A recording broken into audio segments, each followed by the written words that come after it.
আজকে আমরা আলোচনা করব আমরা পূর্ব পরিকল্পিত বিষয় নিয়ে, সেটা হলো সুশিক্ষা বনাম সামাজিক জাহেলিয়াত। ইনশাআল্লাহ একটা বাচ্চার শরীর পুরাটা পুড়ে গেছে, বাচ্চাটা হাঁটতেছে, ওই দৃশ্য আমি পুরাটা দেখতে পারি না, এটা আমার হয় নাই। এত বড় কঠিন পরিস্থিতিতে সিএনজি ওয়ালাও ভিডিও করে কিন্তু ভিতরে ডাকে না, রিক্সাওয়ালাও রেকর্ড করে কিন্তু বলে না যে আমার রিক্সা ওঠেন। এই পানির বোতলের টাকা দিয়ে 2 তলা বিল্ডিং করা যাবে, আশপাশে যথেষ্ট দোকান, যেহেতু শিক্ষা প্রতিষ্ঠান। কারোর এটা চিন্তায় নাই যে এখন 20 টাকার পানির বোতলটা টাকা নেব না, 600 টাকা পর্যন্ত দাবি করছে 2 লিটার বোতল পানি। প্রশংসা আল্লাহর জন্য, শান্তি অবতীর্ণ হোক আল্লাহর রাসূলের উপরে। আল্লাহুম্মা সাল্লি আলাইহি আল্লাহুম্মা বারিক আলাইহি। জুমার দিন আল্লাহ রাব্বুল আলামিন তার অশেষ অনুগ্রহে আমরা তার ঘরে বসার সুযোগ পেয়েছি, আলহামদুলিল্লাহ। ভালো যা কিছু হবে সেটার তৌফিক দাতা আমার আল্লাহ, মন্দ যা কিছু আমাদের দ্বারা ঘটে যাবে আমরা এই দোষটা আল্লাহকে দেব না, এটা আমাদের নিজস্ব দোষ। শয়তানের ধোকায় পড়ে আমরা এই পাপটা করে ফেলেছি, আল্লাহ তুমি ক্ষমা করো। তবে যত ভালো কিছু অর্জন করব এই কথাটা আল্লাহর উপরে দিয়ে দেব। এ কথা বলবো না আমার পরিশ্রমের ফসল, দীর্ঘদিন আমি পাঞ্জা লড়েছি, অসুস্থতার সঙ্গে মোকাবেলা করে আজকে তোমাদের সামনে দাঁড়ালাম, এগুলো সব শয়তানি কথা। কোনো আটপিস কিছু করার দরকার নেই, আলহামদুলিল্লাহ ভালো আছি, শেষ। কিভাবে ভালো হলাম মাঝখানে এত ইতিহাস কেউ জানতে চায়নি। সর্বোপরি একটা বিষয় বলা যেতে পারে, এখন এই মুহূর্তে আল্লাহ আমাদেরকে ভালোবেসেছেন জন্য তার ঘরে আসার সুযোগটা অন্তত দিচ্ছেন। আজকে আমরা আলোচনা করব আমরা পূর্ব পরিকল্পিত বিষয় নিয়ে, সেটা হলো সুশিক্ষা বনাম সামাজিক জাহেলিয়াত। ইনশাআল্লাহ প্রথমে আমরা আলোচনা করব সুশিক্ষা কি, কুশিক্ষা কি। এরপরে আমরা আলোচনার দ্বিতীয় অংশে রাখবো সামাজিক জাহেলিয়াত। শেষের দিকে আদর্শ পরিবারের উপরে কয়েকটা কথা বলবো, যদি আল্লাহ সুযোগ দেন ইনশাআল্লাহ। আল্লাহ সুবহানাহু ওয়া তাআলা পবিত্র কোরআন মাজিদে কিছু আয়াত বলেছেন, যেটা আমরা হয়তো কোরআন মাজিদ তেলাওয়াত করতে গিয়ে, খতম দিতে গিয়ে কতবার না জীবনে পড়ে ফেললাম, কিন্তু অনুভূতিটা আমাদের ভিতরে আসে নাই। একটা আয়াতের আমি শুধু বাংলা অনুবাদ করব, আপনার মনে হবে আজকের এই দৃশ্য দেখে দেখে আয়াত নাজিল হওয়া। ইন্নাল্লাহা লা ইউগাইয়িরু মা বিকওমিন হাত্তা ইউগাইয়িরু মা বিআনফুসিহিম। নিশ্চয় আল্লাহ ওই জাতির কল্যাণ করে না যেই জাতি তার নিজেরই কল্যাণ চায় না। মানে শুধু এই বাংলা অনুবাদটুক জানার পরে আমার ভিতরে একটা বড় ধাক্কা লাগলো যে আমরা কোন জাতি? আমরা নিজেই আল্লাহর কাছ থেকে কল্যাণ চাই না, তা আমি পাবো কিভাবে? ইহদিনাস সিরাতাল মুস্তাকিম কত হাজার বার পড়লাম জীবনে সালাতে, কত হাজার বার তেলাওয়াত করলাম আমি মানুষকে ঝাড়ফুঁক করতে গিয়ে, কিন্তু আমার ভিতরে এই ফিলিংসটা আসলো না যে সিরাতাল মুস্তাকিম বলার সাথে সাথে আমি সমস্ত রাস্তায় তালা মেরে দিছি, সব রাস্তা তালা, একবারে কেসি গেট লক, শুধু খোলাই আছে একটা। সেটা কোনটা? সিরাতাল্লাযীনা আন'আমতা আলাইহিম, যেই রাস্তার উপরে আল্লাহর নিয়ামত প্রাপ্ত বান্দারা মানে নবী সাহাবায়ে কেরামগণ গিয়েছেন, ওই রাস্তা। কে কার কথা শোনে? এভাবেই আমাদের দিন চলে যাচ্ছে। এখন আপনাদের সামনে আমরা এই আয়াতের উপর একটু বলি, আসলেই আমরা আল্লাহর কাছ থেকে কল্যাণ চাই না। এটার পূর্বে একটা হাদিস বলি, নবী বললেন একদল আমার উম্মত জাহান্নামে চলে যাবে একটা পাপে, পাপটা হলো ফাআবা, আমাকে অস্বীকার করার কারণে। সাহাবায়ে কেরাম দাঁড়িয়ে গেলেন, কিলা মান আবা ইয়া রাসূলুল্লাহ, এমন কি কেউ আছে যে আবা আপনাকে অস্বীকার করে? এরকম লোক কারা? আপনার উম্মত কিন্তু আপনাকে অস্বীকার করে। নবী বললেন টুপি না পরাটা অস্বীকার করা নয়, জুব্বা না গায়েটা অস্বীকার করা নয়, এই কথা তিনি বলেন নাই। তিনি বলেছেন কি, যে আমার সুন্নাহকে মানে না, আমাকে অনুসরণ করে না, ও মুখে যাই বলুক অটোমেটিক সে আমাকে অস্বীকার করে ফেলছে। তো ঠিক তেমনি জমিনে যত বিপর্যয়, যত অবক্ষয়, আপনাকে জেনে রাখতে হবে আমাদের হাতের কামাই। যহারাল ফাসাদু ফিল বাররি ওয়াল বাহর বিমা কাসাবাত আইদিন নাস, জলে পানিতে হোক, ওয়াল বাহর পানিতে হোক আর মাটিতে হোক, যত বিপর্যয় তা মানুষের হাতের কামাই। মানুষ 2 হাত দিয়ে কামাই করে, নয়তো তার ইমানের পরীক্ষা আর নয়তো তার শাস্তি। আজকে আমাদের সামাজিক অবক্ষয় কত কঠিন পর্যায়ে গিয়েছে, এইটা প্রথমে বলে তারপরে আমি সুশিক্ষা বলবো ইনশাআল্লাহ। মাইলস্টোন কলেজে একটা ভয়াবহ ঘটনা ঘটে গেল আমাদের সামনে, একটা বিশাল বড় ডিজাস্টার। আপনি কতটুকুন দেখতে পারছেন আমি জানি না, ওই সমস্ত ফুটেজ আমি পুরাটা দেখতে পারি নাই। একটা বাচ্চার শরীর পুরাটা পুড়ে গেছে, বাচ্চাটা হাঁটতেছে, ওই দৃশ্য আমি পুরাটা দেখতে পারি নাই, এটা আমার হয় নাই। এত বড় কঠিন পরিস্থিতিতে সিএনজি ওয়ালাও ভিডিও করে কিন্তু ভিতরে ডাকে না, রিক্সাওয়ালাও রেকর্ড করে কিন্তু বলে না যে আমার রিক্সা ওঠেন। আশেপাশে যত পানির বোতল আছে, এই পানির বোতলের টাকা দিয়ে 2 তলা বিল্ডিং করা যাবে, আশপাশে যথেষ্ট দোকান, যেহেতু শিক্ষা প্রতিষ্ঠান, কারণ এটা চিন্তায় নাই যে এখন 20 টাকার পানির বোতলটা টাকা নেব না, 600 টাকা পর্যন্ত দাবি করছে 2 লিটার বোতল পানির। তাহলে জাতি অসভ্য, পুরা জাতি লাইনটা ইল্লা আইয়াশা আল্লাহ, কিছু ব্যতিক্রম কিছু বাদে অধিকাংশই অমানুষ। এদেরকে কি শিক্ষা বলবেন আপনি বলেন? এটা কেমন হয়েছে? ঘুষের টাকা দিয়ে একজন 10 তলা বাড়ি করছে, বাড়ি করে আরবিতে লিখে রাখছে যে হাযা মিন ফাদলি রব্বি। এটা বড় নেম প্লেটে লিখে রাখছে যে বাড়িটা আমার আল্লাহর ফজল, আমি বাড়িটা আল্লাহর পক্ষ থেকে পাইছি। এইরকম আমাদের দেশের শিক্ষা ব্যবস্থা হলে এইরকম। 10,000 বাচ্চা পড়াশোনা করে, 1 ঘন্টা আরবি শেখানোর মতো টাইম কারোর হাতে নাই। নাচের জন্য 2 ঘন্টা আছে, কোমর দুলায় দুলায় নাচবে কিভাবে আপনার মেয়েটা, এটা শেখানোর জন্য 40 মিনিটের আলাদা পিরিয়ড হয়। কিন্তু এত বড় প্রতিষ্ঠানে হাজার হাজার শিক্ষক মিলে, দায়িত্বশীলরা মিলে কারোর এই চিন্তা মাথায় আসলো না যেই আল্লাহ আমাকে সৃষ্টি করছে ওই আল্লাহ সম্পর্কে জানার জন্য প্রতিদিন 10 মিনিট করে ক্লাস হবে। অথচ ওই প্রতিষ্ঠানের ব্যানারে বড় করে লেখা, এসো শিক্ষার জন্য, বেরিয়ে যাও সেবার জন্য। নাই লেখা? না, আছে। শিক্ষার জন্য এসো, সেবার জন্য বেরিয়ে যাও। কি শিখবে আর কি সেবা দেবে? এটা ল্যাংটা, কাপড় পরে না, কি শেখাবে? তো জাতির বিপর্যয় পরিস্থিতি হল সুশিক্ষা না থাকার কারণে। শিক্ষাই জাতির মেরুদণ্ড, এটা একটা মিথ্যা কথা, এটা একটা ধোঁকাবাজি কথা। এর থেকে বড় প্রতারণা হতে পারে না। শিক্ষা জাতির মেরুদণ্ড বলে কোনো কথা কোরআন হাদিসে নাই। কি আছে? সঠিক এলেমের গুরুত্ব আছে। কি এলেম বলেন? সঠিক এলেম। সব এলেম কি ভালো? গত কিছুদিন আগে আমি একটা ফেসবুকে একটা হাই কমোটের একটা ছবি ফেসবুকে দিছিলাম, কেউ দেখছেন মনে হয়। আমি উপরে লিখে দিছিলাম, আপনি এলেম ছাড়া টয়লেটেও বসতে পারবেন না। কোনটা পুশ করা লাগে, কোনটা চাপ দেওয়া লাগে, তারপরে আরো বহু বাটন আছে বিদেশে, আরো কঠিন ব্যাপার। এরকম একটা টয়লেট আমি দেখেছি হাই কমোড, যেখানে 2 হাতে বহু বাটন আছে, বহু কাজ। তো এলেম ছাড়া টয়লেটে বসা যায়? এটা এলেম? এলেম ছাড়া কি আব্বাসী খানকানি বসে আছে আপনার মনে হলো? এলেম ছাড়া কি গিয়াসউদ্দিন তাহেরি সারা দেশে দাওয়াতি কাজ করে? আপনি কি মজা পাইছেন? অবশ্যই এলেম আছে, কিন্তু ওহির এলেমের অভাব। যে এলেম তাকে জান্নাতের রাস্তা দেখাবে ওই এলেম অর্জন করে না। তাহলে এলেম এক জিনিস আর ওহি ভিত্তিক এলেম এক জিনিস। আপনাকে বলি, কুল হাল ইয়াস্তাবিল আ'মা ওয়াল বাসীর। 2 ব্যক্তি কাছাকাছি বসে আছে, 2জনই এলেমওয়ালা, 2জনই ঢাকা পড়াশোনা করেছে, 2জনই তামিরুল মিল্লাত থেকে কামেল পাশ করছে, 2জনই একটা মাদ্রাসা থেকে দাওরা পাশ করছে, মুক্তি হয়েছে। একজন হলো বোবা, একজন হলো কথা বলতে পারে, একজন হলো কানা, একজন হলো চোখওয়ালা, একজন হলো আ'মা ওয়াল বাসীর, একজন দেখতে পারে আর একজন অন্ধ।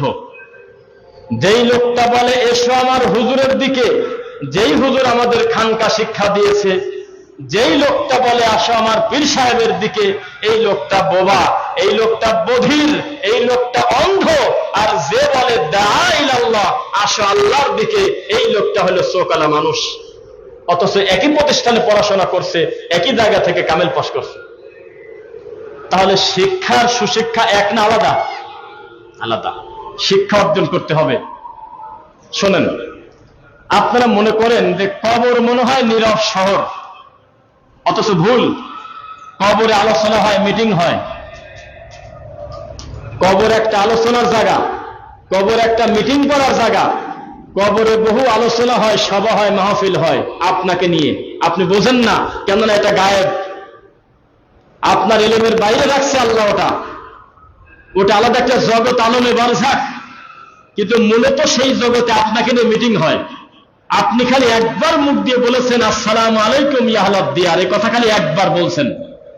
হে শহরবাসী, হে কবরবাসী, কিসের নীরব শহর, হে কবরবাসী তোমাকে সালাম। তো লোক নাই, তাকে সালাম দেবেন আপনি? ইসলাম এমন পাগলের ধর্ম না যে একটা জিনিস আপনি কাউকে দিচ্ছেন অথচ লোক নাই। এটা আবার কেমন কথা? আছে, লোক আছে, অবশ্যই আছে। এই জন্য আপনি তাকে বলতে, মসজিদের খুতবার মনে হয় না? ও আচ্ছা, যাক। হে শহরবাসী, হে কবরবাসী তোমাকে সালাম। এই সালাম দেওয়ার সাথে সাথে ভিতরে মিটিং শুরু হয়ে যায়। সুবহানাল্লাহ।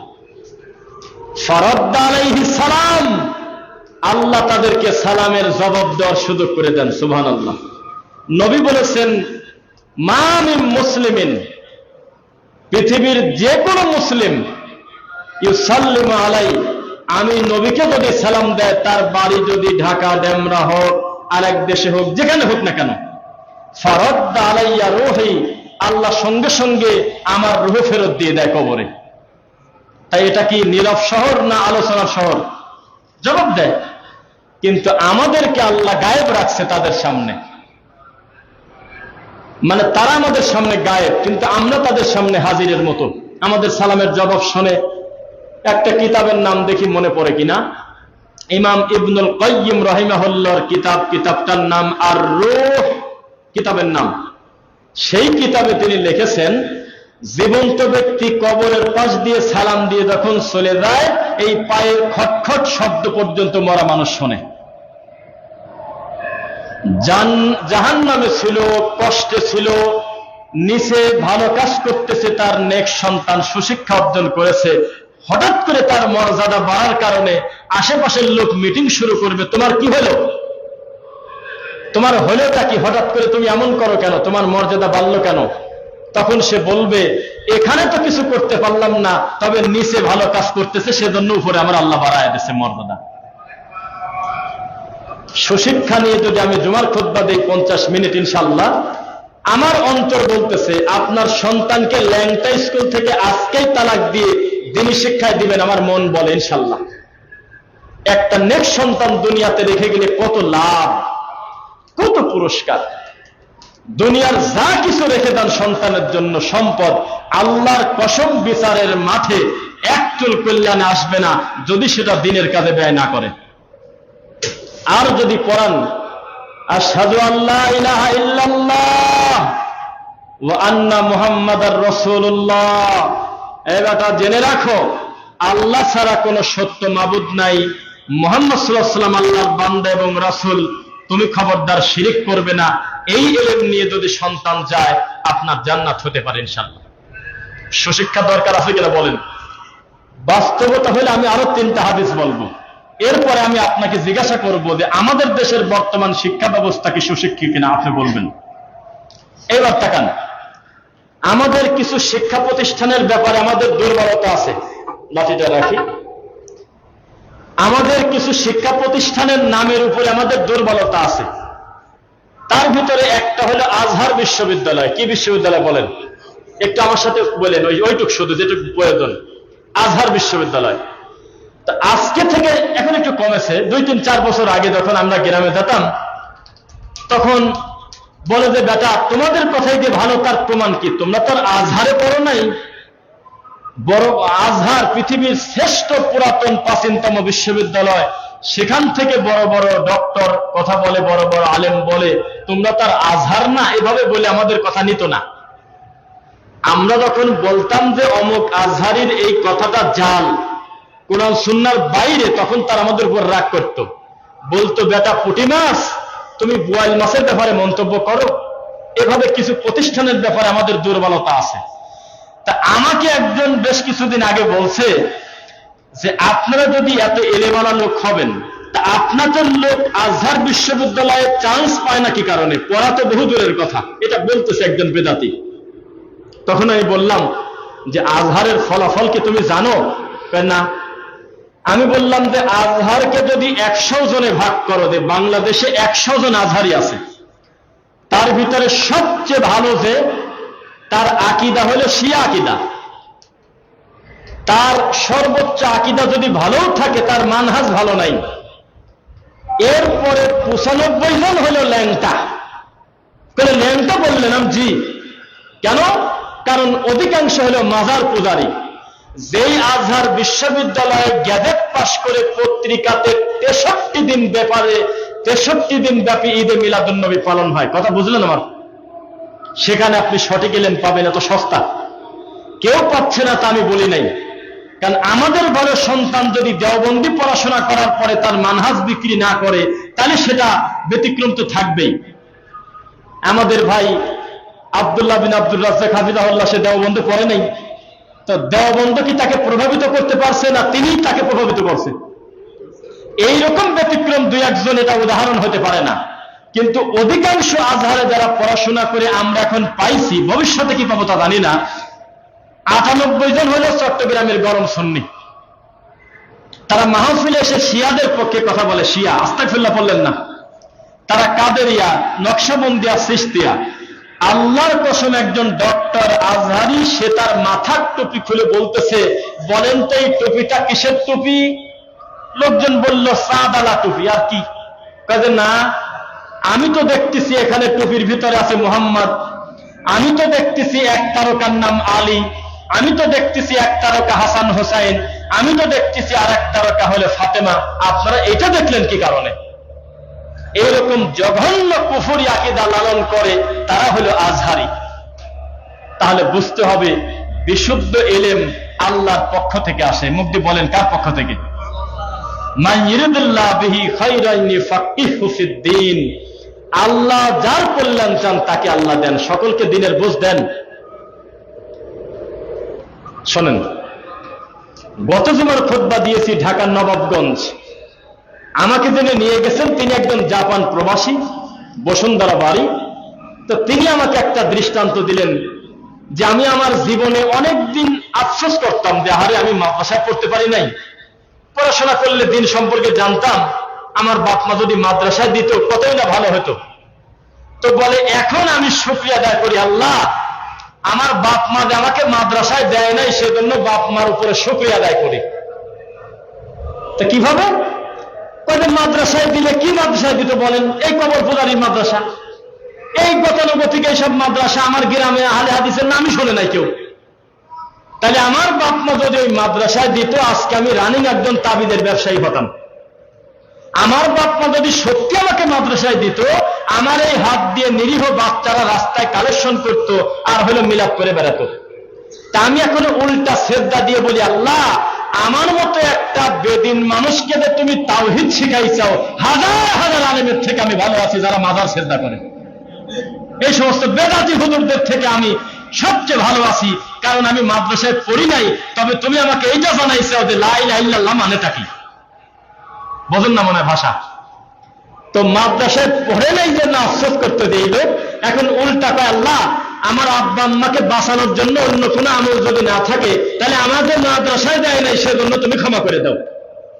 কারণ আমি আমার মাদ্রাসার এলাকার হুজুরদের দেখছি 1000 টাকার বিনিময়ে তাবিজ লিখে দেয়, অথচ তারা কামিল পাশ আলেম। আমি আমার গ্রামের মাদ্রাসার হুজুরদেরকে দেখেছি মসজিদে ঢুকে 2 রাকাত নামাজ পড়লে তাকে নিয়ে বিচার বসায়। আমি আমার এলাকার হুজুরদেরকে দেখেছি কেউ যদি রফল আদায়ন করে নামাজ পড়ে তাকে বলে তুই ইহুদির দালাল। তাহলে আল্লাহ আমাকে এই কাফেরদের হাত থেকে বাঁচাইছে, এটা উনি বললেন। তখন আমি একজন দায়ী হয়ে শিক্ষা গ্রহণ করলাম। আরে আল্লাহর কাছে যে সবচেয়ে দামি সম্পদ হলো তাওহীদের শিক্ষা, এইটা তো আমাদের সবসময় থাকেও না মাথায়। সুবহানাল্লাহ। তাহলে বুঝলেন কি সুশিক্ষা কাকে বলে? আফসোস করবেন না, আফসোস করবেন তাদের জন্য যারা আপনার থেকে 3 উঁচু টুপি মাথায় দেয়, যাদের দাড়ি হয়তো আপনার থেকে আল্লাহ বড় দিয়েছে, যাদের টুপি আপনার থেকে বড়, জুব্বা আপনার থেকে বড়, হাজার হাজার ছাত্রের ওস্তাদ, লক্ষ লক্ষ মানুষ তাকে চেনে, কিন্তু খোলা মাঠে তিনি মাহফিল করতে এসে আমার নবীর উপরে মিথ্যা কথা বলে। আপনি বলেন যে আল্লাহ আফসোস ওদের জন্য, আমার জন্য না। বলা কি যাচ্ছে? আপনি খালি মুখ দিয়ে বলবেন আল্লাহ দুনিয়ার সবচেয়ে দামি সম্পদ তুমি আমাকে দিয়েছো, তার নাম আমার সাথে একটু মুখ দিয়ে পড়েন, লা ইলাহা ইল্লাল্লাহ। এটাই হলো সবচেয়ে দামি সম্পদের নাম হলো তাওহীদ। এই তাওহীদের মাপকাঠিতে যদি আমাদের বাঙালিকে যদি মেশিনে ঢুকান, এই বাঙালি শতকরা একজন লোক তাওহীদের মাপকাঠিতে টিকবে না, টিকবে না, টিকবে না। এই দেশে যারা মনে করে যে সবাইকে নিয়ে এই দেশে ইসলাম প্রতিষ্ঠিত করব, তাদের আকীদা হলো পিয়ার আলী মসজিদ আর ওই ঠাকুরের মাজার এক। যদি বলে যে কমবে সাথে, তাহলে ভোট পাবে না। যারা মনে করে সবাইকে নিয়ে আল্লাহর দিন কায়েম করব, তাদের আকীদা রবি ঠাকুরের মন্দির আর মুসলমানের মসজিদের কোনো পার্থক্য থাকা যাবে না, এক। আর যদি মনে করেন ওয়ামা ইউমিনু আকসারুহুম বিল্লাহ ইল্লা ওয়া হুম মুশরিকুন, তারা অধিকাংশ ঈমান আনার পরেও তারা শিরক করে, তাহলে আপনি দেখবেন আমি সংখ্যা দিয়ে কি করব, আমি শুধু ভালোটা মানবো ইনশাআল্লাহ। পড়েন, শুধু ভালোটা মানবেন না। কিছু কিছু লোকে বোঝাতে পারি না, আমরা বলি যে আপনারা শুধু ভালোটা শোনেন, তারা বলে যে না আমির হামদাও শুনবো, নাম বলে ফেললাম, যাই হোক এরকম রোগীর কথাও শুনবো, আবার আপনাদের ভালো কথাও শুনবো। তাদেরকে আমরা বলি ভাই ভুল বললেন। আপনার যদি এই এলেম থাকে কোনটা ভালো কোনটা মন্দ পার্থক্য করার, তখন অবশ্যই শোনেন, শুনে আপনি পার্থক্য করেন সমাজে তারা কি ভুল ফিতনা ছড়ায়। আর যদি না থাকে তাহলে আপনি একটা সময় তাদের নজরবন্দি হয়ে যেতে পারেন। আমার এই কথাটা আমি জানি ইউটিউব ফেসবুকে সব জায়গায় চলে যাবে, পরে কি কাণ্ড হবে তা আমি বলেই ফেলি, আল্লাহ ভরসা। আল্লাহর কসম, আমি আমার জীবনের একটা লম্বা সময় পর্যন্ত, যখন আমি প্রায় আলেম পাস করছি, অনার্স সেকেন্ড ইয়ারে পড়ি, এরপরে হাফেজ হয়েছি, অনেক পড়াশোনা করার পরেও আমি কুয়াকাটা হুজুরের ভক্ত ছিলাম। সারাদিন আমার যত বড় কাজ থাক, এই লোকটার মুখের মিষ্টি সুর না শোনা পর্যন্ত আমার ঘুম আসে নাই, আল্লাহর কসম আসে নাই। যেভাবে হোক, তখন বাটনওয়ালা ফোন ছিল 2006 কি 7, তখন বাটনওয়ালা একজন পরের মোবাইলে 120 টাকা রিচার্জ, এটা ফোন দিয়ে ওরাই দিয়েন না, 120 টাকা রিচার্জ করছি একটা মাদ্রাসার ছাত্র মানুষ আমি। খাদ্যের টাকা বাঁচায় রিচার্জ করেছি। পাবনা একটা জায়গার নাম হলো দোগাছি কায়েমকোলা সদর, চিনবেন না? যাই হোক, সেই জায়গায় কুয়াকাটা হুজুর আসবে হেলিকপ্টার যোগে। তা আমি আমার এক বন্ধু আশেপাশে বাড়ি, তার নাম্বার ব্যবস্থা করে বলছি যে তুমি যাবে, যাওয়ার পরে আমাকে ফোন দিবে, আমি ফোন দেব, ফোন দেওয়ার পর তুমি কোনো কথা বলবে না, মিনিট উঠতে থাকবে, টাকা ফরে ফুরুক, 120 টাকার যত সময় শোনা দাও তত সময় শুনবো। তুমি শুধু স্টেজের আশপাশে বাটনওয়ালা মোবাইলটা ধরে রাখবে। 120 টাকা একটা ছাত্র মানুষ, 1110 মোবাইল, মরক ডাকা মোবাইল, সেই ফোনে ভরে আমি ফোন দিছি, ওই স্টেজের পাশে রেখে দিয়েছে। আমি পুরা বক্তব্য তো শোনা সম্ভব না, কিছু সময় পর টাকা কেটে গেলে, তারপরে মাথার চুল ছেঁড়ার মতো অবস্থা। এখন যদি আমার কাছে আরো 200 টাকা থাকতো, আমি পুরা ওয়াজটা শুনতে পারতাম, মোনাজাতটা ধরতে পারতাম। কি ওয়াজ করেছিল তার একটা মনে আছে আমার, বাকিটা খুব একটা ভালো মনে নাই। সেটা কি? আশরাফ আলী থানভী যখন নামাজ পড়তে যেত, তখন খাতা আর কলম একাই লেখালেখি করত। পরবর্তীতে বুঝলাম যে আমি টাকা খরচ করে আমি রামায়ণের গল্প শুনলাম এতকাল, আমি পয়সা খরচ করে আমি এই মন্দিরের গল্প শুনলাম, হায় রে কপাল, এখন আমার আফসোস হয়। এই একই মানুষের আফসোস হতো, এই মানুষগুলোর বক্তব্য শুনবো কিভাবে? অথচ তখন আমার ভিতরে কোরআন 30 পারা আছে, অথচ আমার ভিতরে তখন কম বেশি এলেম আছে, কিন্তু পার্থক্য আমি বুঝতে পারতেছি না, হক কোনটা বাতিল কোনটা। আপনি বুঝেন কিভাবে? সুতরাং আপনার কাছে আমার অনুরোধ, আপনি শুধু ভালোটা শুনবেন। কি কথা বলেন আমার মুখ দিয়ে? এই দেশে মাদানী আলেম, ডক্টর আলেম, গবেষক আলেম, বিদ্যানের অভাব আছে ভাই। আপনি কোন যুক্তিতে জাদুকরের বক্তব্য শুনবেন? যারা আপনার মানহাজকে বিকৃত করে নিয়ে চলে যাচ্ছে সাগরে, তাদের কথা শুনবেন না। তবে আমরা শুনতে পারি কিভাবে? ধরেন যে আলম ভাই কি আরেক ভাই মোস্তাফিজ ভাই যারা একটু চিন্তা করে গবেষণা করে তারা মনে করলো যে এইটা রফিক ভাইকে পাঠাই, এটার উপরে সে একটা বক্তব্য দিক, কেননা ডাইরেক্ট প্রকাশ্যে শিরিক ছড়াচ্ছে একটা লোক, এটা ওনারা পারে, শুনে আমাকে পাঠায় দেবে। ওইটাকে বেশ করে আমি আবার জাতিকে বলবো, ভাই ফরিদপুরে একটা বেদাত শুরু হয়েছে, মরা মানুষের কবরের উপর দাঁড়িয়ে আজান দেওয়া, এটা ঠিক না, কিছু কিছু লোক দিচ্ছে, এটা ওনারা আমাদেরকে না জানালে আমরা একা বসবো না। কিন্তু সবাই যদি মনে করে যে আমি সব লোকের ওয়াজ শুনবো, তাহলে আপনি আর সঠিক কোনটা ভালো কোনটা বুঝবেন কিভাবে? ইন্না মিনাল বায়ানি লাসিহর, আমি রফিক বিন সাইদ বক্তব্য দিচ্ছি 1450 বছর আগে মিশকাতুল মাসাবি ক্লাস 9 এর বইতে 43 নাম্বার পৃষ্ঠা মনে হয়, তবে এখন আর লাল ছাপায় না, ওটা কালার পরিবর্তন হয়েছে। ওই বইয়ের একেবারে শেষের দিকে 3টা হাদিস, একটা হাদিস হলে নবী বলেছেন কিছু কিছু মানুষের বক্তব্যে জাদু থাকে। আমার ভাষা বুঝে নিয়েন, কিন্তু আল্লাহর নবী বলেছেন নিশ্চয়ই কিছু কিছু আলেমের বক্তব্যে জাদু থাকে। জাদু কি থাকে? সেহের মানে কি? আপনারা তো বলেন যে এই তো কেবল সেহেরি খালাম, বলেন না মনে হয়? আপনারা কি সেহেরি খান না সুহুর করেন, সাহার করেন, কিন্তু সেহেরি খান, এটা খাওয়া যাবে? সেহের মানে কি? জাদু। তো নবী বলেছেন ইন্না মানে নিশ্চয়ই, বায়ান মানে বক্তব্য, বক্তব্য তো আমরাই দেই, লা সেহর নিশ্চয় কিছু কিছু বক্তার বক্তব্যে জাদু আছে, এই কথা নবী বলেছে 1450 বছর আগে। আপনার রাগ করবেন না, নাম বলার জন্য বলতেছি, দরকার আছে। কিভাবে? ডক্টর এনায়েতুল্লাহ আব্বাসীর বক্তব্যে যদি চুম্বক না থাকে, জাদু না থাকে, তাহলে আমি মিথ্যুক, আমি দায়ী, আমি এই কথা দায়িত্ব নিয়ে বলতেছি। কুয়াকাটা হুজুরের কণ্ঠে যদি জাদু না থাকে, মানুষকে যদি মোহিত করার মতো জিন কর্তৃক যদি শক্তি না থাকে শয়তানের পক্ষ থেকে, তাহলে আমি মিথ্যুক। বেদাতি হুজুরদের মিষ্টি গলার কণ্ঠের ওয়াজে যদি জাদু না থাকে, তাহলে আমার উপরে আল্লাহর গজব আসবে, কারণ লানাতুল্লাহি আলাল কাযিবিন। আমি এই হাদিসের সাথে মিলায় দেখেছি, তারা মানুষকে আকৃষ্ট করার সবচেয়ে বড় অস্ত্র হলো জাদু। এমন ভাবে মিষ্টি টান দিয়েছে, মানুষের আত্মা গলে গেছে। বলে না, বলে যায়। নইলে যেই লোকটা দূর থেকে গালি দেয়, সহ্য করতে পারে না, সেই লোক পীরের দরবারে এক বন্ধুর কাছে গিয়ে এত ভক্ত হয়ে গেল, ব্যাপারটা কি? নজরবন্দি হয় সেখানে। আমরা ছোটবেলায় দেখেছি, দাগ টানি একটা বড় দাগ দিত বাজারে। গ্রামের মানুষ ভাইয়েরা যারা আছেন বুঝবেন, গ্রামে সার্কাস খেলা আসতো না, প্রত্যেক হাটে দেখবেন যে ডিম গালে ডিম খায় ফেলতো, কামড় দিয়ে রড লাইট ভেঙে ফেলতো, বিভিন্ন সার্কাস হইতো। তো সার্কাসে বারবার ওই লোক বলতো, এই সাবধান, খবরদার দাগের ভিতরে পাও দিবেন না, বলতো না? দাগের ভিতরে পাও দিবেন না, তার মানে ওর এরিয়ার ভিতরে ও যা দেখাবে আপনি এখন দেখতে বাধ্য। একটু পরেই আপনি বের হয়ে বলবেন, হায় রে কপাল, 1 ঘন্টা আগে মা বাজার করতে দিয়েছে, আমি বাজার করা বাদ দিয়ে 20 টাকা দিয়ে তাবিজটা দিয়ে নিলাম, এ সাথে আমি এখন করবোটা কি? কিন্তু রানিং যখন দেখতেছিলেন সাপ খেলা, তখন আপনার এটা মাথায় ছিল না। আপনার মনে হচ্ছিল যে আমি বড় সাপটা না দেখে যাবো না। ও মাঝে মধ্যে থাপ্পড় দেয়, নড়িস না।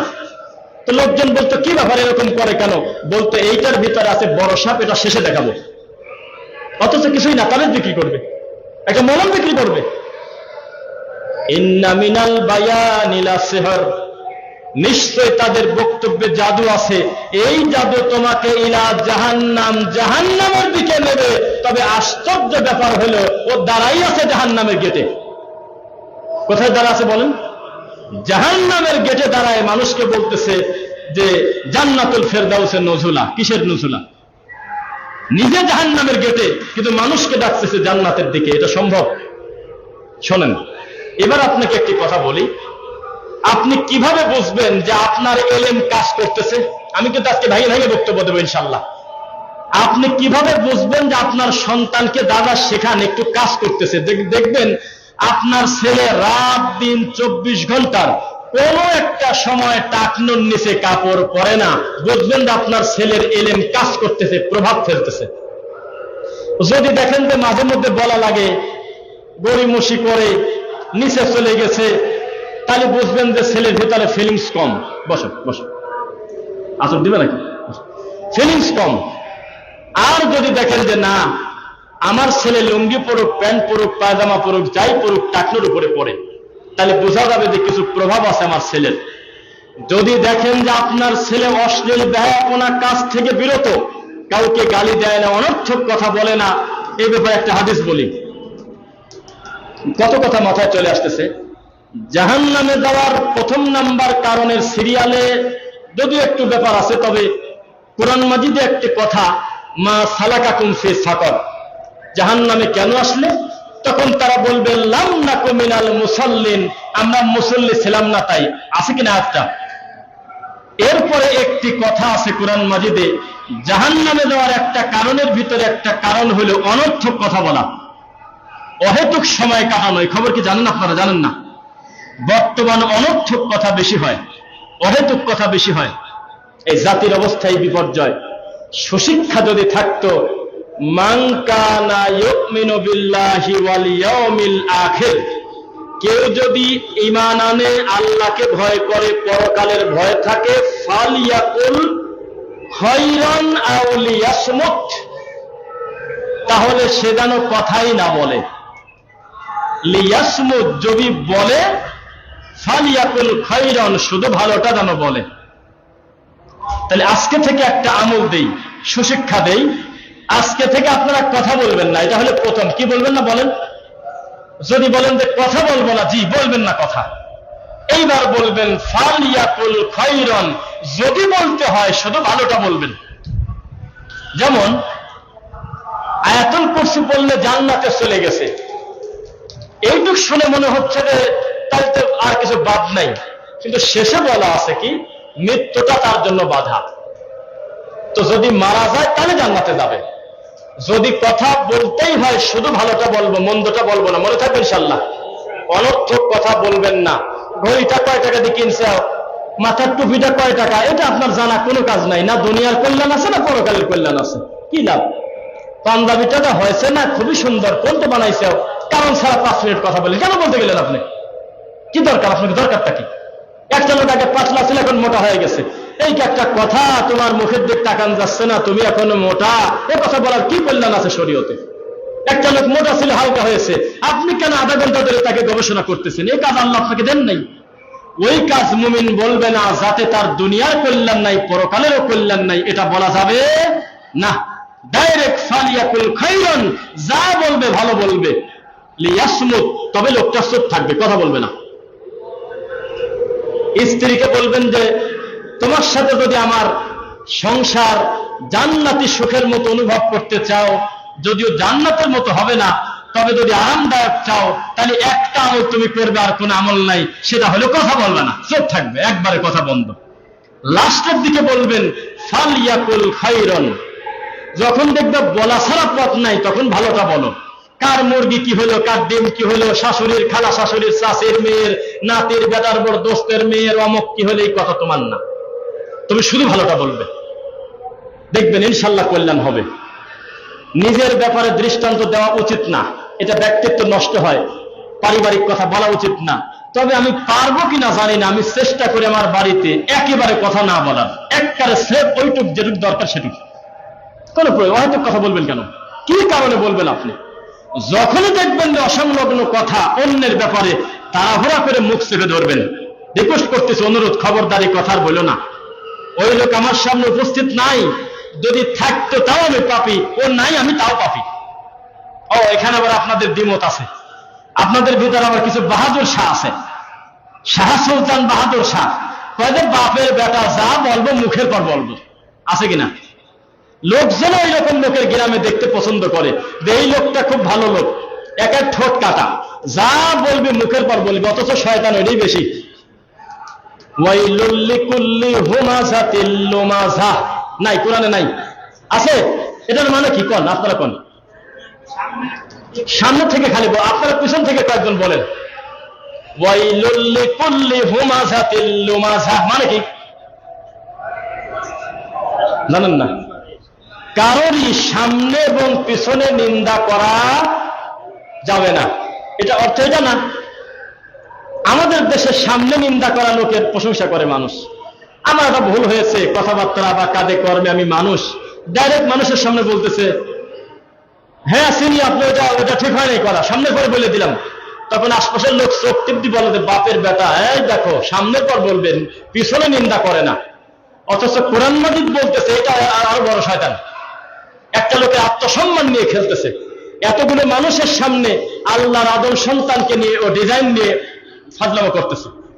এটা বলতে পারবে না, নিন্দা করা যাবে না, সামনেও করা যাবে না, পিছনেও করা যাবে না, কেননা আমার হাত বাঁধা আসলামতু লিরাব্বিল আলামিন। এই ঘরের ভিতরে কেবল আমরা বললাম, ইসাক ভাই, আমরা, আলম ভাইরা ছিল, আরো মুস্তাহিদ ভাই, সবাই বললাম যে আমরা কথায় কথায় বলি আমরা স্বাধীনতা চাই। আপনারা বলেন না, বলেন না নাকি? স্বাধীনতা চাই বলেন না?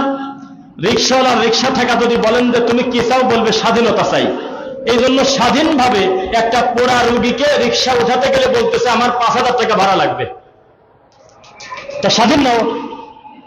একটা লোকের 2 লিটারের পানির বোতল লাগবে মাইলস্টোনের পোড়া রোগীকে খাওয়ানোর জন্য, এই পানির বোতলওয়ালা বলতেছে যে আমাকে 600 টাকা দেওয়া লাগবে, কেন? স্বাধীন। তো এই স্বাধীন আপনারা চান? আমি চাই না। আমি চাই সকালবেলা 10টা পিটাবে লাঠি দিয়ে, আর রাত্রে ঘুমানোর আগে 10টা পিটাবে, ধাম ধাম করে পিটাবে। আমি চাই ডান থেকে বামে ঢুকলে দাম করে পিটাবে, আমি ওইটা চাই। আমি চাই প্রত্যেকটা কর্মে জবাবদিহিতা থাকবে, আমি ওইটা চাই। আমি স্বাধীনতা চাই না। কিসের স্বাধীনতা? স্বাধীনতা মানে আমরা বুঝি আমি মদ খাবো তাও কেউ ঠেকাবে না, আমি মদ ফেলা দিয়ে মধু খাবো তাও কেউ ঠেকাবে না। আর আমি তা চাই না। আমি চাই মদ খেলে পিঠের চামড়া তুলে দেব। আমি চাই মধু খেলে বলবো জাযাকাল্লাহ খায়। আর সমাজ বলতেছে স্বাধীনতা মানে কি? কোন গ্রুপের কোন মালিকের কাছে কার মেয়ে যা রাত্রে শুয়ে আছে তাতে আমার কি? ওই মেয়েকে তো এমনি এমনি নেয় নেই, টাকা তো দেশেই। ওই মেয়েটা থানায় এসে বলে নাই যে আমি এটা মামলা করবো, বলছে না। যে জেনা করছে সে তো টাকা দিয়েই করছে, স্বাধীন দেশে অসুবিধা নেই। আর আমি বলি তা না, আমি বলি যে 2টাকে ধরবো, ধরে বুক পর্যন্ত মাটির নিচে গাড়ি, পাটকেল, ঢেল, পাথর, ইট মিট তুলে মুখ ভেঙে দেবো, এটা আমি চাই। আর যদি অবিবাহিত হয় 100 লাঠি মন মতো পিঠায় এলাকা থেকে তাড়া দেবো 1 বছরের জন্য, আমি এটা চাই। কিন্তু আপনি চান স্বাধীনতা। স্বাধীনতা কাকে বলে? স্বাধীনতা কাকে বলে বলেন? স্বাধীনতা মানে আপনার পাশ দিয়ে আপনার ভাতিজি, যার ব্যাপারে কথা বলার অধিকার আপনার আছে, সে ল্যাংটা হয়ে অর্ধ উলঙ্গ পোশাক পরে হেঁটে যাবে, আপনি বলতে পারবেন না মারে পোশাকটা এটা পরছো কেন মা, এটা ঠিক না, তোমার দাঁত ভেঙে দেবো, এটা বলতে পারবেন না। ওই মেয়ে যদি থানায় যায় আপনি ফাঁসি দেবেন। আমার কথা বুঝতে চান না মনে হয়? ফুটবাসকে এভাবেই দেই। শিক্ষা কাকে বলে দেখেন। আমি এইরকম স্বাধীনতা চাই না যেই স্বাধীনতা পেলে ঠাকুর আর হুজুরের মধ্যে কোনো পার্থক্য থাকে না। আমি ওই রকম স্বাধীনতা চাই না যেই স্বাধীনতা পাওয়ার পর মসজিদগুলো সব প্রশাসনের হাতে চলে যাবে, আর এখানে দাঁড়িয়ে একজন প্রশাসনের লোক বলবে আহলে হাদিস হানাফি আর আলাদা কি, সব তো আমরা একই। সুন্নি আর শাফি বলে কোনো কথা নাই, সব তো আমরা একই। সবাই একটু হাত তোলেন, বিহাক্কে লা ইলাহা ইল্লাল্লাহ, আর আপনি না করলে ইমামকে বলবে ঘাট ধরে আপনাকে বের করে দেবো, কারণ আমি এই মসজিদের সভাপতি। ওই স্বাধীনতা আমি চাই না। আমি চাই আমার সামর্থ্য দিয়েছে এই জন্য আমি বালুর মাঠে 9 ফিট গভীর খাল, পানি ছিল মাটি দিয়ে ভরে, আমি আমার শব্দ অনুযায়ী আমি টেন দিয়ে সালাত আদায় করব। তবু ওই লোকের হাতে দায়িত্ব ছেড়ে দেব না যেই ভণ্ড তার মায়ের মরার পরে তার বাড়িতে কোলখালিতে না গেলে, খতম না করলে আমার চাকরি থাকে না। আমি ওই সন্দেহে যাব না। আমার চোখের সামনে একটা ঘটনা ঘটেছিল পাবনা। একটা ইমাম জানাজান নামাজের পরে মোনাজাত করলো না, কি কারণে? ঘাড়ের ঘেঁটি ধরে তাকে ঘোরাইছে। ঘোরানোর পরে 11 বছরের চাকরি দাঁড়ার উপরে শেষ করছে, তুই মোনাজাত করলি না কি কারণে? অথচ সমাজে নামাজের পরে মোনাজাত চলে না। কিন্তু যেই লোকটার মা মরে গেছে সেই লোকটা একটা রাজনৈতিক বড় নেতা। আমরা আপনি মাইন্ড করবেন না যে এইভাবে রফিক ভাই বলে কেন, আমরা ভাই ভাই তাই বলতেছি। আমার বক্তব্যে মাঝে মধ্যে আমি একটু কড়া কথা বলি, মনে আছে কিনা থাকলে বলেন। আমি যে বলি এই গোটা জাতির ল্যাংটা কিছু বাদে, এটাকে শুনছেন? তার প্রমাণ কি? সামনে এতগুলো লোক দাঁড়ায় নামাজ পড়তেছে, জানাজান নামাজে আইছে এত লোক, একটা লোক হাত তুলে বলল না যে নিরীহ ইমামকে আপনি গালি দিচ্ছেন কেন? এই লোকটাকে অপমান করেন কি কারণে? ওই নেতা বলেন, বস বলেন কি স্যার, ওনাকে কিছু বলেন না। আমাদের এলাকায় জানাজার পরে মুনাজাত হয় না, কেউ বলল না, সবাই ঘাপটি মারি শয়তান বসে আছে। আর ওই নেতা ক্ষমতা বেশি, দাপট বেশি, কোন ইমামকে ধমক দিচ্ছে। তখন ইমামকে বলছিলাম যে আপনার তখন কেমন লাগছিল? তখন উনি বলছিল যে আত্মহত্যা জায়েজ থাকলে আমি বাসায় যা বিষ খেতাম। যে আমাকে যে ধমক দিয়ে বেদাত করাতে চাচ্ছে সে হলো একটা গাঁজাখোর। এই গাঁজাখোর মা মরে গেছে, মার দোষ দেব না, ওর মা মরে গেছে, এই জন্য আমাকে একটা বেদাত না করাতে পেরে আমার কর্ম থেকে বঞ্চিত করে দিল। আজকে আমি অসহায়, আমার সামনে একটা লোক দাঁড়ায় বলল না যে হুজুরের সাথে আমরা আছি। এ জাতি হলো বিপদের আগ পর্যন্ত সাথে আছে, বিপদে পড়লে মারে দৌড়। কথা কি বুঝতেছেন? সচেতন হন, সচেতন হন, দিনের ব্যাপারে গরিমসি বাদ দিয়ে দেন। আজকে থেকে 10 বছর আগে ভাইয়েরা দাওয়াতি কাজ করতে গিয়ে মনে করছিল এই এলাকায় আমার সাথে নামাজ পড়বে কিনা, আমরা 3 জন ছাড়া তো কেউ নাই। এখন একটা কনফারেন্স হবে, মাহফিল হবে, আমরা পূর্বে ঘোষণা দিয়ে এলাকায় মাহফিল করতে আসবে আমার মতো কম দামি, এটা সবচেয়ে কম দামি বা সবচাইতে অল্প জানা লোক, তবু আমার সামনে আমার 500 দিনী ভাই থাকে না। অথচ 10 বছর আগে 10 জন লোককে ডাকি ফেরি পাওয়া যায় নাই। তাহলে আপনি মন ভাঙতেছেন কেন? কেন আপনার মন হালকা হচ্ছে? আপনি খালি বলবেন আমি আমার এলেম দিয়ে আমি প্রভাব বিস্তার করে ছাড়ব এই ডগাইয়ের মাটিতে ইনশাআল্লাহ। এদের কথা বলতেছে, এর কোনো প্রভাব নাই। যা দেখেন ঘুম পাচ্ছে, যদি না ঘুম পারে আমি মিথ্যুক। অধিকাংশ মুসল্লি যদি এই কথা শুনি না ঘুমে আমি মিথ্যুক। আর আমাকে কট্টরপন্থী মাজারওয়ালা বেদাতি মসজিদে খালি 1 ঘন্টা খুতবা দিতে বলেন, আমি লাঠি হাতে করে খুতবা দেব, একটা মুসল্লি যদি ভিতরে ঘুমায় আমি দায়ী। যতই খারাপ লাগুক টাকায় থাকে আহলে হাদিসরা খুতবা দিলে যে কিছু একটা বলতেছে এটা বোঝা যায়, খুতবা যে চলতেছে এটা বোঝা যায় যে আহলে হাদিসরা খুতবা দিলে। আর ওরা যখন খুতবা দেয় তো 90% মুসল্লি ঘুমায়। আরে হুজুরও কয় না রে ঘুম থেকে ওঠেন, উঠুন, আর আছে 10 মিনিটটা কয় না, কারণ জানে এই ঘুমাসা লোক যদি একবার যদি ভালোভাবে তদন্ত করে আমি কি বলতেছি তো আমার ওয়াদি শেষ। এটার নাম ওয়াজ, এটার নাম ইসলাম। আপনি মনে রাখবেন, সংখ্যার বিবেচনা যদি সত্যের মাপকাঠি হয় তাহলে এই দুনিয়ায় আমরা সবচেয়ে বড় বাতিল। অথচ মাপকাঠি, সত্যের মাপকাঠি কি? আল্লাহর ওহী। কি বলেন? আল্লাহর ওহী হলে সত্যের মাপকাঠি, মানে হলো তাওহীদ। আমরা 2 ভাই একসাথে চলি, আমরা শুধু আফসোস করি রাস্তাঘাটে, আল্লাহ এই জাতি তাওহীদ পর্যন্ত শিখলো না, লা ইলাহা ইল্লাল্লাহ, অথচ সে মাওলানা, অথচ সে মুফতি, তাওহীদ জানে না। একজনের সামনে সঠিক অনুবাদ করা যায় না। কামেল ফাজেল মাদ্রাসার প্রিন্সিপাল ফদিউল রায় দিয়েন না, ভোলা বোরহানুদ্দিনে যাচ্ছে জুমার খুতবা দিতে, ফাজেল মাদ্রাসার প্রিন্সিপাল উঠলো গাড়িতে। একজন বলতেছে হুজুর আমরা তবলিগ করি জন্য আপনারা বলেন আমরা কালেমার দাওয়াত, কালেমা শুদ্ধ হয় না, লা ইলাহা ইল্লাল্লাহ মানে কি বলেন তো হুজুর? আমি বললাম আপনি বলেন। কয় যে মাখলুক কিছুই করতে পারে না খালেক ছাড়া, খালেক সব করতে পারে মাখলুক ছাড়া, এটার নাম বলে কালেমা। তাহলে আমাকে বলতেছে তাহলে আপনি বলেন। আমি বললাম যে লা মাবুদা বিহাক্কিন ইল্লাল্লাহ, নাই কোনো মাবুদ, সত্য মাবুদ আল্লাহ ছাড়া। যেই বলছি সত্য মাবুদ, আর এই পাশ থেকে ওই ফাজেল মাদ্রাসার প্রিন্সিপাল এমন ভাবে মুখ কালো করলো মনে হচ্ছে আমির মামা শ্বশুর, নতুন বিয়ে হয়ে আছে, মুখের দিক তাকান দেওয়া, রাগ করে মুখ ভেঙে দিয়ে সরে গেছে, চলে গেছে ওই কোনা যা বসছে। কেন? আমি বলছি বিহাক্কিন মানে আল্লাহ ছাড়া কোনো সত্য মাবুদ নাই, এটা বলে আমার বলে পাপ, এটা বলে আমার অন্যায় হয়েছে। সত্য মাবুদ আবার কি, মাবুদ কি বেশি? তখন আমি বললাম যে মাবুদের গাদি, প্রত্যেকটা মুরিদের কাছে তার পীর হলো মাবুদ। না আপনারা বোঝেন না আমার কথা, প্রত্যেকটা মুরিদের কাছে সৃষ্টিকর্তা হলে তার পীর। তাছাড়া এই কথা কি কারণে বলতেছে? আল্লাহ ডাইরেক্ট মুনাজাত করলে তুমি তো কবুল করবে না, আমি তোমাকে একটা বড় নিতাদি প্রেসার দেব, মামলা তেমনি নিবে না। এই জন্য আমি একটা স্থানীয় একটা বড় একজন নেতা ধরছি, সে নেতা হলে আমার এলাকার বড় হুজুর। আল্লাহ এই পীর সাহেব কেবলা আমার এই বড় হুজুরের ওসিলায় আমার মুনাজাতকে আপনি কবুল করে নেন। তাহলে আমি এটা প্রেসার দিলাম না কন্ত? তাই এখন দেখা বলতে হবে লা ইলাহা ইল্লাল্লাহ মানে আল্লাহ ছাড়া কোনো সত্য মাবুদ নাই। আর যদি বলেন মাবুদ নাই, তো মাবুদ নাই তো মাদার কি কারণে? আমার ভাষা বোঝেন?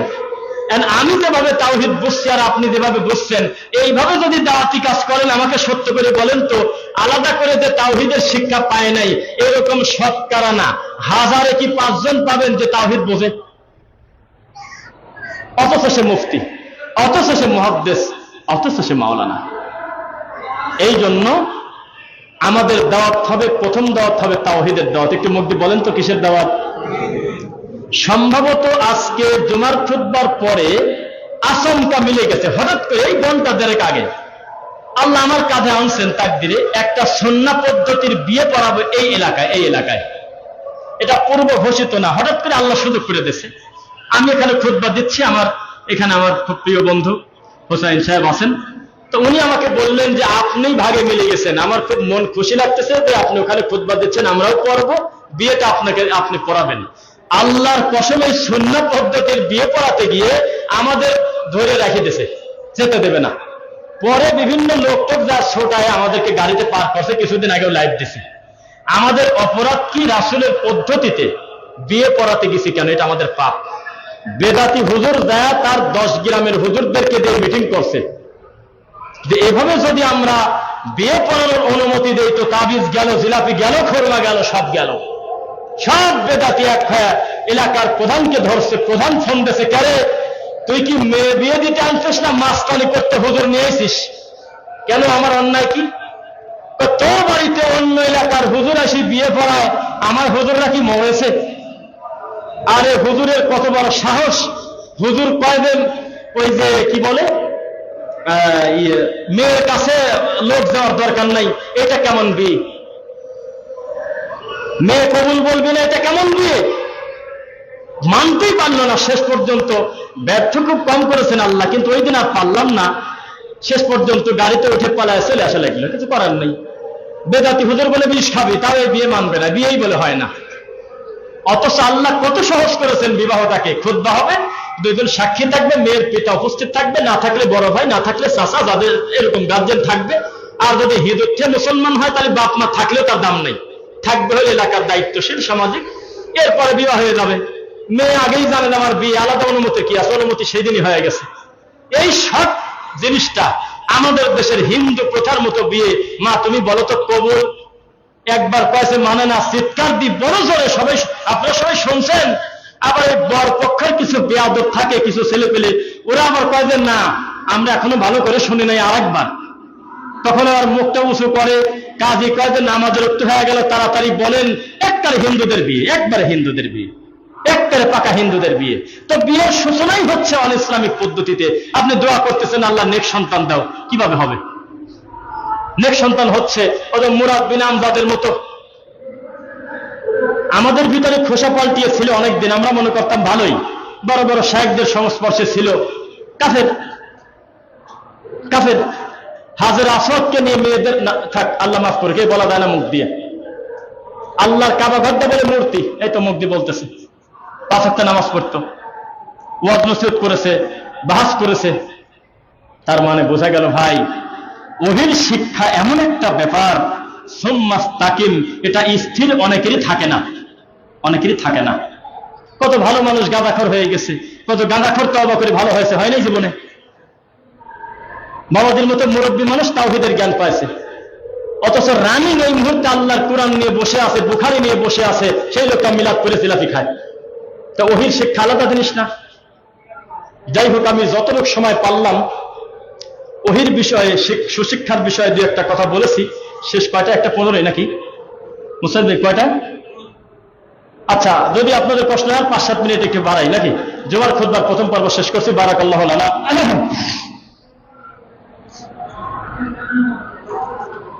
আলহামদুলিল্লাহ। রব্বানা ইগফির লানা ওয়া লিইখওয়ানিনা আল্লাযীনা সাবাকুনা বিল ঈমান ওয়া লা তাজআল ফী কুলুবিনা গিল্লাল লিল লাযীনা আমানু রব্বানা ইন্নাকা রাউফুর রহিম। রব্বিরহামহুমা কামা রাব্বায়ানি সগীরা রব্বিরহামহুমা কামা রাব্বায়ানি সগীরা রব্বানা আতিনা ফিদ দুনিয়া হাসানাহ ওয়া ফিল আখিরাতি হাসানাহ ওয়া কিনা আযাবান নার। যাই হোক, আমরা স্মরণ করছি তাদের ঈমান সহকারে যারা পুরে যাদের লাশটা পর্যন্ত অস্তিত্ব খুঁজে পাওয়া যায় নাই, উত্তরা মাইলস্টোনে এত বড় ঘটনা ঘটে গেল। আল্লাহ তুমি তাদের ক্ষমা করো, তাদের প্রতি দয়া করো আল্লাহ। আল্লাহ শোকাহত মা বাবাকে তুমি ধৈর্য ধারণ করার তৌফিক দাও গো আল্লাহ। সাধারণ এই হাড্ডি পুড়ে যাবে, মানে হাড্ডি একেবারে গলে যাবে, তাতে লাগে হলে 450 থেকে 550 টেম্পারেচার। 44 থেকে উপরের চামড়া পোড়া পোড়া ভাব হয়, 150 হলে ভিতরে ঢুকে পড়ে। রক্ত হিট করে পাগল বানায় দেয় হলে 385, 450 থেকে 500তে এই হাড্ডি ক্যালসিয়াম ছুটায় ফেলে, জয়েন্ট পুরায় একেবারে গলে দেয়। সেখানে যে ডিজাস্টারটা হয়েছে প্লেনে, তার স্পিড ছিল 950 থেকে 1200 গতি। লাশ কিভাবে পাবেন? লাশ খুঁজতেছে ঠিক আছে, তবে পাবে কিভাবে? কিভাবে পাবে বলেন? এই কঠিন পরিস্থিতিতে যেই কুলাঙ্গাররা এক বোতল পানির দাম চাইছিল 600 টাকা, আল্লাহ লানত তাদের প্রতি। যেই পরিস্থিতি দেখা যায় না, বাচ্চাটার পুরা শরীর পোড়া হেঁটে যাচ্ছে, একটা ভিডিও দেখেন নাই? আল্লাহর কসম আমি পোড়াটা দেখতে পারি নাই, আমার একবারও হয় না পোড়াটা দেখা, খালি বারবার আসে, আমি উল্টা করে রেখে দিই ফোনে। এই বাচ্চাটাকে সিএনজিতে তোলে নাই এই অমানুষরা, 5000 টাকা সিএনজি ভাড়া চায়। এই জাতি মুনাজাত করতেছে, আল্লাহ ইসলামী রাষ্ট্র দাও। আরে গরু, এই জাতি এখন যদি বলেন যে নারায়ণ থাকবে, টান দিয়ে দেয়, সেটা স্টপ কোয়ার্টার জীবন দিয়ে দেয়, না খানে দেয়, জীবন দেয় একবার সোজা। জানেন আপনারা, আমি আমার কথা ফেরত নেব না, আমি আবার বলতেছি, আমি আমার কথা ফেরত নেব না। আমার এই বাঙালির আবেগে নিজের জীবন পাকা রাস্তায় দেওয়ার থেকে টাকনোর উপরে কাপড় পরা বেশি কঠিন। আমি আমার কথা ফেরত নেব না।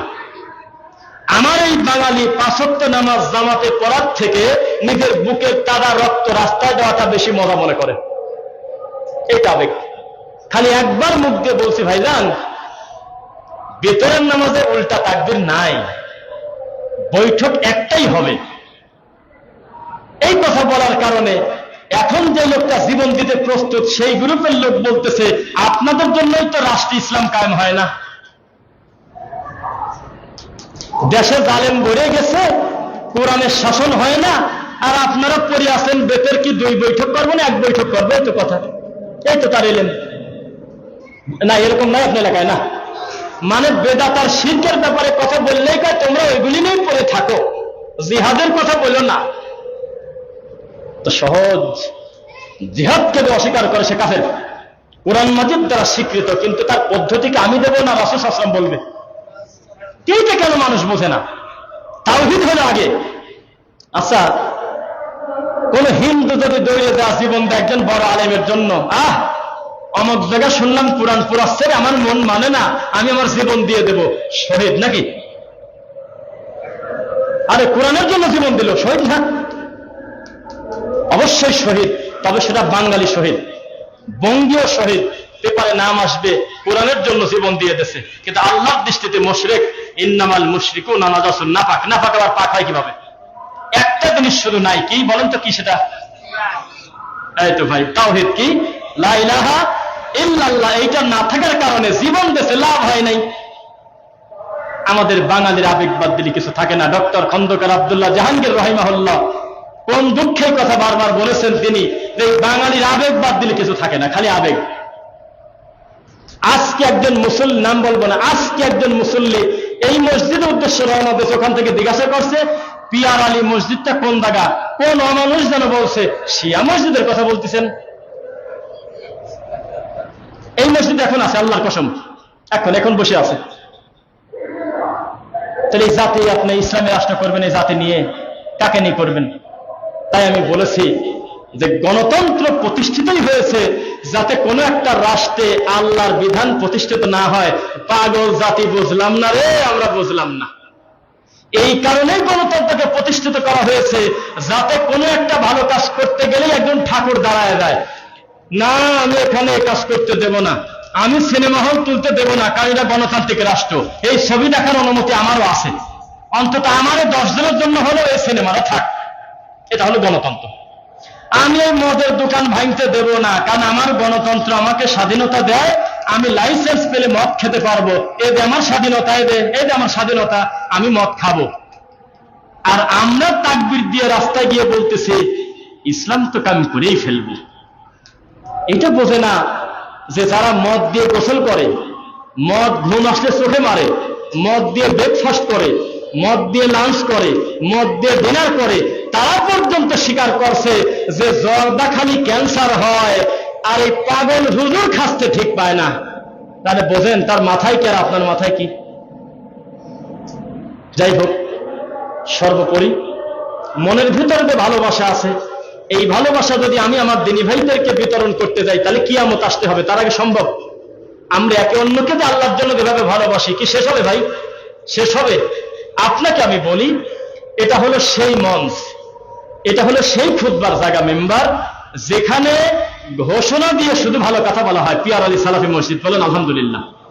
এই মসজিদে কোন শায়েখ আসলে সেটা বড় কথা না। আপনি শুধু মাথায় রাখবেন, মানুষ হিসেবে দুনিয়াবি ভুলভ্রান্তি মানুষের থাকতে পারে, তবে আকীদা মানহাজ যদি সালাফি না হয়, তাহলে ভাই তাকে দাওয়াতে দেবে না, এটা নিশ্চিত না। তাহলে স্বাধীন মতো এসে আল্লাহর ঘরে এসে দুইটা কথা শুনবেন ইনশাআল্লাহ ভাই। এরপরে এই মসজিদের সঙ্গে আমার আত্মা জড়িত। আজকে আমি এতগুলো মানুষের সামনে বলি কথাটা কেন? কারণ এই মসজিদের দায়িত্বশীলরা হলো নাফর বান্দার মতো, তারা আমাদেরকে আল্লাহর জন্য ভালোবাসে। যখন মসজিদের অস্তিত্বও নাই, মানুষের বিল্ডিং এ এখানে ওখানে দাওয়াতি কাজ করে, তখন থেকে কিন্তু আমার বিচরণ। মনে আছে আপনাদের? আজকেই প্রথম আল্লাহর ঘরটা নিজস্ব প্রতিষ্ঠানে, নিজস্ব ভবনে দাঁড়ানোর পরে আমি এখানে খোলা মাঠে আসলাম। কি কথা আমার বোঝেন নাই? তা আমার আল্লাহর কাছে আমি আপনাদের শুনিয়ে বলতেছি, আল্লাহ তোমার ঘরে এসে আমি মানুষ, আমি খুশি হয়ে গেছি। আল্লাহ তুমি খুশি হও। আল্লাহ, এতগুলো মুসল্লি আপনারা আছেন, আমি সর্বোচ্চ 3 থেকে 5 মিনিট বলবো, এটা আমার ক্ষুধা। আমার মাধ্যমে যদি আল্লাহর ঘরের একটা কাজের পূর্ণতা পায়, আমি পুরস্কার পাবো। আমি এখানকার রানিং খতিব না, আমার প্রতি কষ্ট আনবেন না। আজকে আসলাম, আবার ভাই বললে 3 মাস 6 মাস বছর পরে হয়তো সিরিয়াল হলে আবার আসবো, নাকি বলেন? যেহেতু আসছে, আপনাদের আজকে একটু কষ্ট দিয়ে দেবো, রাগ করবেন না। সেটা কি? এখন মুখ দিয়ে উপস্থিত পারেন আর লেখা দিয়ে পারেন, আপনাকে বলতে হবে আল্লাহর ঘরের এই রানিং কাজটা যাতে শেষ করা যায়, সে ব্যাপারে কি করেন। এই যে পড়তেছি সালাত, সব বালুর ভিতরে আসতেছে, নাই জানালা, নাই থাই। এখন এই আল্লাহর ঘরটা ভাবে আমরা রাখবো না, ড্যাম হয়ে যাবে। আমরা চাই এখানে আপনার টাকাটা থাকুক, আপনি মন খারাপ করবেন না। খালি মুখ দিয়ে বলেন যে আমি 20,000 টাকা আল্লাহর ঘরের জন্য বাজেট করলাম। একটু খাতা কলম নেন, উপস্থিত যারা দেবে লিখে ফেলবেন। এখন একটু কেউ মন খারাপ করবেন না, আমার এই কথাটা আপনারা রাখেন ইনশাআল্লাহ।